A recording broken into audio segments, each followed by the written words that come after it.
What up, guys? I'm just going to do a quick response video to Chubymuffin's last video on the P-Rep Broken Knuckle China solid 32mm whatever trucks. I agree mostly with what he says, but there are a few things in there that bugged me, so I just wanted to throw in my 2 cents. I also have tried these out. These are the trucks right here. Well, actually, it's just the hangers, and I'll explain that as we go. Let's do this. Recently, I've seen on my Instagram someone kind of leak the supplier for Broken Knuckle's new trucks. I forgot who put that out. I think it was H3. It's like heel flip spelled with a 3. I'll put it right there. I saw that on your story. It's not really much of a leak. They've always gotten their stuff from Alibaba. I'm a little worried that the axle here is going to be too long. It almost looks a little bit too long, like it's going to stick out just slightly. That's not really that big of a deal. They're 32mm trucks, and the most common size for decks right now is between 33 and 34. So if they're a little bit longer than 32, that's actually not too big of an issue. It allows it to be a little bit more flush for the slightly wider decks that are more popular these days. The next thing is when you install them onto your board, does it give you trouble? So that's going to be the next thing. Yeah, that normally wouldn't be part of your review. However, you already knew that the base plates were going to give you trouble because they're P-Rep base plates, and they're the exact same base plates as all the old P-Rep and Broken Knuckle base plates, which you've reviewed before. So you already know they're going to give you trouble, so there's no point in even saying that. This is why I use the Tech Deck base plates for this, because they're $3 and they are easy to put on and the screws stay there. There's no comparison. The Broken Knuckle base plates are terrible. I've advised everyone I've talked to about this to just get a set of Tech Deck trucks because they're $3 and you can just strap those base plates right on. They work perfectly. And I did a video about pivot cups forever ago, so if you want to see what pivot cups are best for this, check that video out. I'll link it in the description. The pivot cup is that little black thing on the bottom that sits in the hole on the base plate. Another mistake is to even try to use those pivot cups that are provided with it.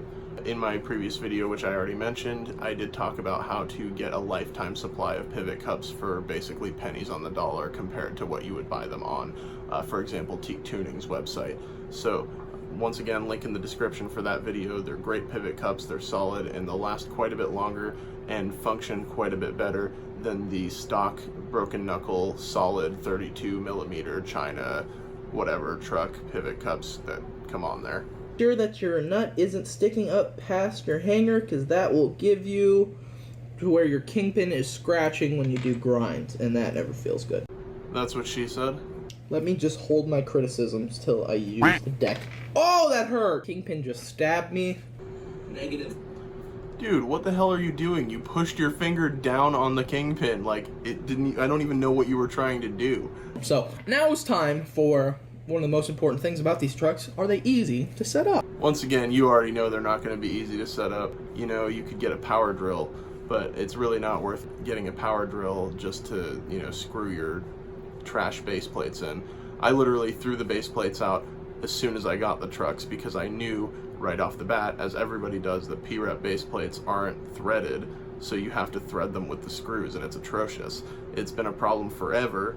Everybody knows that it's a problem, so you know, you already knew that, and now you're trying to pretend that you didn't know it was going to be difficult to do. This tool is probably the most difficult thing to use when you're screwing in trucks, so I'm going to use my own little screwdrivers here.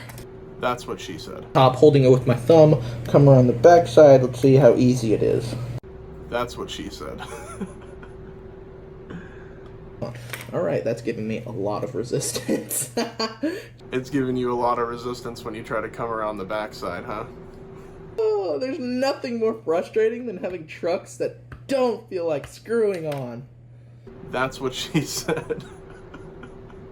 When holes are drilled properly on trucks, this doesn't happen. They just slip through, no problem. You'll have a bit of resistance once you get to the bottom.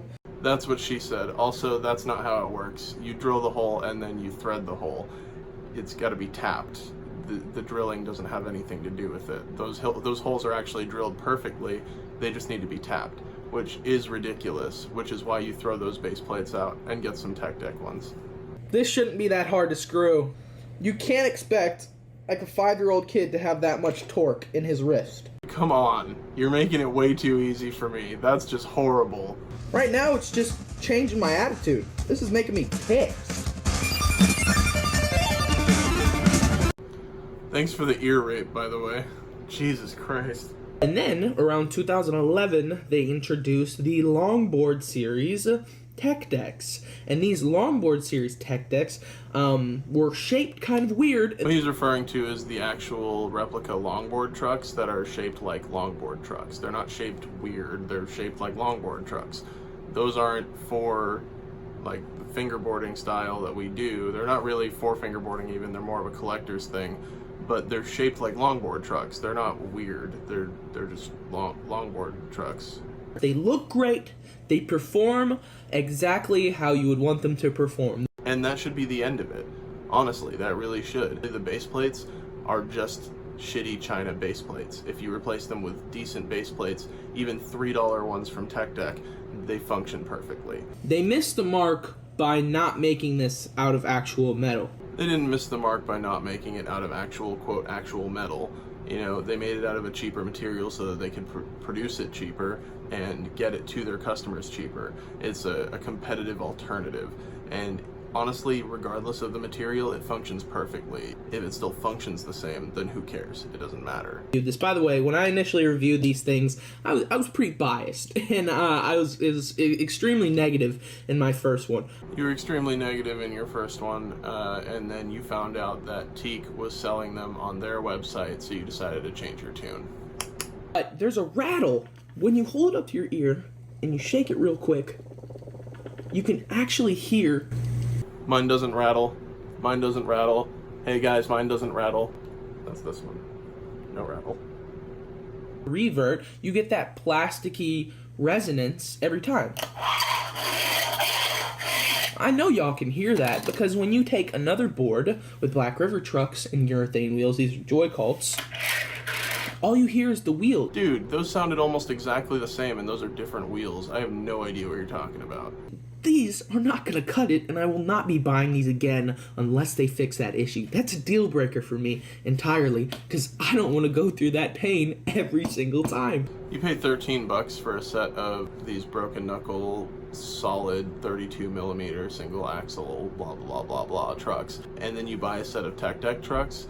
You spent $16 and then $3 on the shipping, that's $19. That is less than 1/3 of the cost of Black River trucks. So you can almost get 4 sets of these with Tech Deck base plates for the cost of 1 set of BRTs.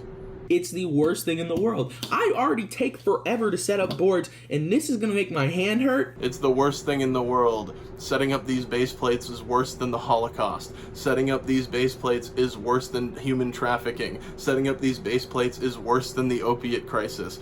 This is a travesty. We must stop Broken Knuckle and the Chinese manufacturers from making these base plates. They are literally the worst thing in the world. They are literally Hitler. Third off, an issue that I found was that the standard bushings that come with it, the standard pivot cup, everything's a bit stiff. So I would definitely suggest putting in a pair of bubble bushings from Teak. Or whatever bushings you want, maybe a cheaper set of bushings from a company like Bracelet Bushings, or even hitting up somebody that you know makes their own bushings, because all of them are just made out of sheets of silicone or out of the Live Strong bracelets or whatever.